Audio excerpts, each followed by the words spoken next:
প্রত্যেকটা আত্মা আল্লাহর কাছে সংরক্ষিত থাকে। প্রতিটা রুহু, প্রতিটা মানুষ মালাকুল মউতকে দেখতে পায়। আপনিও দেখবেন, আমিও দেখব।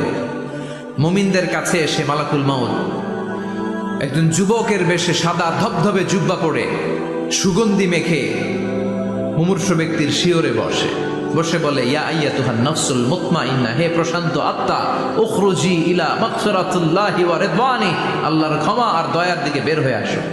বলা মাত্রই মুমিনের আত্মাটা স্মুথলি বের হয়ে আসে। কাফান মিন আকফানিল জান্নাহ, হানুত মিন হানুতিল জান্নাহ, জান্নাত থেকে আনা সুগন্ধি কাফনের মধ্যে পেঁচিয়ে তিনি রূহটাকে নিয়ে ইল্লিনে চলে যায়। সরাসরি দেখে মালাকুল মউতকে।